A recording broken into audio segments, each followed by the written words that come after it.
Assalamualaikum warahmatullahi wabarakatuh. Perkenalkan, nama saya Nisa Asnanto dari kelas B Prodi Perbankan Syariah dengan nomor induk 241080200009. Pada kesempatan kali ini saya ingin membuat video pembahasan matematika untuk memenuhi syarat ujian tengah semester. Oke, di sini saya akan membahas fungsi nonlinear. Di slide pertama ini ada penerapan fungsi nonlinear. Yang pertama itu ada fungsi utilitas, yang kedua fungsi produksi, yang ketiga kurva transformasi produk, yang keempat model distribusi pendapatan Pareto. Yang pertama itu ada fungsi utilitas. Jadi fungsi utilitas itu menjelaskan besarnya utilitas yang diperoleh seseorang dari mengkonsumsi suatu barang atau jasa. Yang kedua, pada umumnya semakin banyak jumlah suatu barang dikonsumsi, semakin besar utilitas yang diperoleh. Kemudian mencapai puncaknya. Pada jumlah konsumsi tertentu, sesudah itu justru menjadi berkurang atau bahkan negatif bila jumlah barang yang dikonsumsi terus-menerus ditambah. Oke, slide selanjutnya itu ada persamaan utilitas.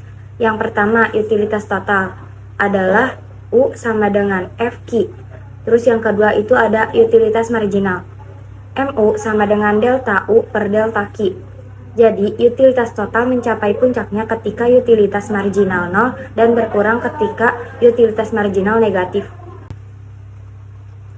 Yang kedua itu ada fungsi produksi.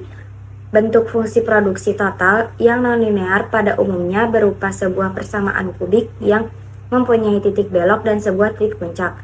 Yang kedua, produk total merupakan fungsi dari jumlah masukan yang digunakan.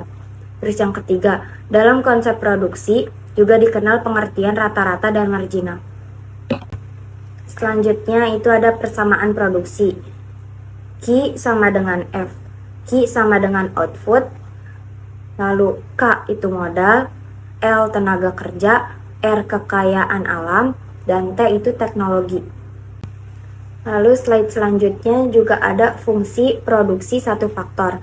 Jadi jika dalam satu kegiatan produksi dianggap hanya terdapat satu masukan variabel, katakanlah itu X, sementara masukan-masukan lainnya merupakan masukan tetap, maka fungsi produksinya dapat dinyatakan dengan notasi P sama dengan Fx, produk total sama dengan P sama dengan Fx, produk rata-rata itu sama dengan AP sama dengan P per X, produk marginal MP sama dengan delta P per delta X. Oke, slide selanjutnya itu ada kurva fungsi produksi. Secara grafik, kurva produk total P mencapai puncaknya tepat ketika kurva produk MP sama dengan 0. Sedangkan MP mencapai puncaknya tepat pada posisi titik belok kurva P. Di samping itu, kurva MP memotong kurva AP pada posisi maksimum AP. Yang ketiga itu ada kurva transformasi produk. Jadi, kurva transformasi produk itu adalah kurva yang menunjukkan pilihan kombinasi jumlah produksi dua macam barang dengan menggunakan masukan yang sama sejumlah tertentu. Kurva ini dikenal juga dengan sebutan kurva kemungkinan produksi. Kurva transformasi produk yang kuadratik dapat berupa potongan seperti potongan lingkaran, elips, hiperbola, maupun potongan parabola.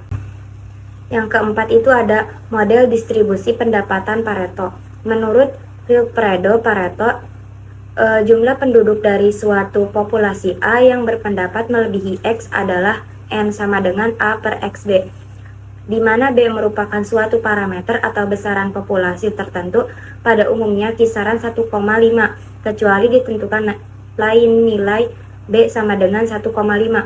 Model distribusi pendapatan versi Pareto ini mencerminkan sebuah hiperbola sama sisi untuk rentang 0 kurang dari N kurang dari A dan 0 kurang dari X kurang dari pendapatan maksimum dalam populasi. Oke, slide selanjutnya itu ada model distribusi pendapatan Pareto. Jadi, karena model ini diterapkan secara universal, variabel pendapatan X dinyatakan dalam mata uang yang umum digunakan oleh negara-negara di seluruh dunia, yakni dolar Amerika Serikat. Dengan demikian, untuk diterapkan pada kasus Indonesia, pendapatan dalam rupiah harus dikonversikan dulu ke dalam satuan US dollar. Oke, mungkin ini saja yang dapat saya sampaikan dan saya pahami. Kurang lebihnya mohon maaf. Terima kasih, Pak. Wassalamualaikum warahmatullahi wabarakatuh.